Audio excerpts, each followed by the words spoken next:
আর কোনো ভাই প্রশ্ন করবেন? হ্যাঁ ভাই। আসসালামু আলাইকুম। ওয়ালাইকুম আসসালাম রহমতুল্লাহ বারাকাত। আমি আপনার দৃষ্টি আকর্ষণ করে বলতে চাই, আজকে মুম্বাই মিররে একটি লেখা এসেছে যেখানে বাচ্চাদের স্কুলে ইসলামিক কবিতা এর ব্যাপারে বলা হয়েছে। আর বলা হয়েছে যে এটা হিন্দুইজমের দিকে ধাবিত করবে। যেমন আগে এটা খ্রিস্টানদের কবিতা ছিল, আর এখন ইসলামিক কবিতা আছে। কি হবে যদি হিন্দুদের কবিতা হয়? তখন কি হবে? মানে বলছি যে এটা কি ঠিক যে বাচ্চাদের মধ্যে ধর্মকে ভিত্তি করে দূরত্ব সৃষ্টি করে? ভাই প্রশ্ন করলেন যে বোম্বে মিররে একটা লেখা এসেছে যা আমি পড়িনি, আজ সকালে প্রকাশিত হয়েছে। বলছেন যে প্রাথমিক স্কুলে ইসলামিক কবিতার ব্যাপারে, আর আগেই কবিতায় খ্রিস্টানদের কথা ছিল, সে খ্রিস্টানদের কবিতা এখন ইসলামিক, এবং যেখানে হিন্দুইজম কবিতা থাকতে পারে, এতে দূরত্ব তৈরি করতে পারে, একটা ভেদাভেদ তৈরি করতে পারে, একটা সমস্যা ঘটতে পারে। একটা জিনিস আপনাকে অবশ্যই বুঝতে হবে যে আমাদের বিভিন্ন ধরনের শিক্ষা পদ্ধতি থাকতে পারে। এসএসসি পদ্ধতি আছে, সিবিএসই আছে, আইসিএসই আছে, আইবি আছে, আইজিসিএসই পদ্ধতি আছে। কাজে যদি কেউ এসে বলে যে এত পদ্ধতির কারণে সমস্যা তৈরি হবে, আমি এরকম বলছি না যে আপনি এটা মিলাতে পারবেন যে এটা হিন্দুইজম বা এটা খ্রিস্টানিজম বা এটা ইসলামিক। যেটা আপনাকে বুঝতে হবে যে যদি এটা খ্রিস্টান ধর্মাবলম্বীদের কবিতা হয়েও থাকে আর তাতে যদি মানবিকতার উন্নতির কথা থাকে, আমি অনুসরণ করব। যদি তারা বাইবেল থেকে একটা উদ্ধৃতি দিয়ে বলে যে প্রতিবেশীকে ভালোবাসো, আমার তাতে কোনো সমস্যা নেই। কিন্তু যদি প্রতিবেশীদের ভালোবাসার পাশাপাশি অন্য কিছু থাকে যাতে মানবিকতার খেলাফ হয়, আমি বিরোধিতা করব। আমার কোনো সমস্যা নেই যদি কেউ খ্রিস্টান ধর্ম থেকে কিছু গ্রহণ করে যা মানবতার বিরুদ্ধে যায় না। একইভাবে যদি হিন্দু ধর্ম থেকেও কিছু উদ্ধৃতি দিয়ে বলা হয় যে নারীর পর্দানশীল হওয়া উচিত, আমার তাতে কোনো সমস্যা নেই। যদি বলে মিথ্যে বলবে না।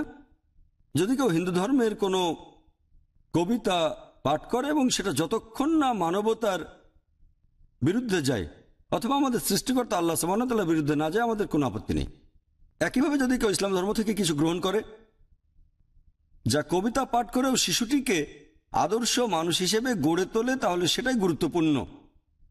তাই এই ব্যাপারে আমার মতো সব কবিতাগুলোকে বিচার বিশ্লেষণ করতে আমার কোনো সমস্যা নেই।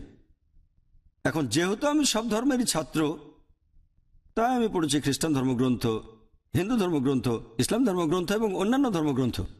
আর যতক্ষণ পর্যন্ত এসব আমাদের সৃষ্টিকর্তা এবং মানবতার বিরুদ্ধে না যায়, ততক্ষণ আমার কোনো আপত্তি নেই। এমনকি বাইবেলের উদ্ধৃতি মানতেও আমার কোনো আপত্তি নেই যদি সেটা সৃষ্টিকর্তা বা মানবতার বিরুদ্ধে না যায়, আমি তার সাথে আছি। আসলে খ্রিস্টান ধর্মের কেউ যখন কবিতা পড়বে, তখন যদি তারা মানবতার বিরুদ্ধে কিছু বলে, আমাদের সৃষ্টিকর্তা পরম দয়ালু আল্লাহ সুবহানাহু ওয়া তাআলার বিরুদ্ধে কিছু বলে, আমি আপত্তি জানাবো। তেমনি হিন্দু ধর্মের কোনো কবিতায় যখন মানবতার বিরুদ্ধে কিছু বলবে, আমাদের সৃষ্টিকর্তার বিরুদ্ধে বলবে, আপত্তি জানাবো। এমনকি ইসলাম ধর্মেও যদি কেউ কোরআন সুন্নাহর মধ্যে পার্থক্য দেখাতে চায়, সে হয়তো মানবতাকে লঙ্ঘন করবে। আর আমি ইসলামের একজন ছাত্র হিসেবে যে কাউকে চ্যালেঞ্জ করতে পারি যে পারলে কেউ ইসলামের একটা বিষয় দেখাক যেটা মানবতাকে লঙ্ঘন করে।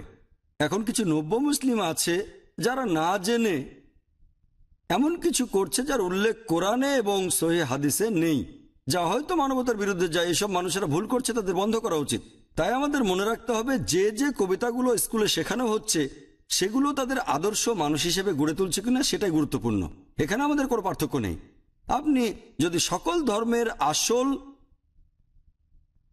এবং প্রধান উদ্দেশ্যগুলো বোঝেন, যদি সঠিক পড়াশোনা করেন, দুর্ভাগ্যজনকভাবে আমরা কেউ তুলনা করে পড়াশোনা করি না। মূলত আমাদের স্কুলে আমরা দিয়ে থাকি ইসলামিক শিক্ষা। ইনশাল্লাহ যখন শিশুরা বড় হবে, আমরা তাদের খ্রিস্টান ধর্ম এবং হিন্দু ধর্মের শিক্ষা প্রদান করব, যাতে করে তারা নিজেরাই বুঝতে পারে যে কোনটা ঠিক আর কোনটা ভুল। তাই প্রাথমিক বিদ্যালয়ে ইসলামিক গানের ক্ষেত্রে আমাদের প্রথমেই দেখতে হবে সেটা যেন কোরআন এবং সহিহ হাদিস অনুযায়ী হয়ে থাকে।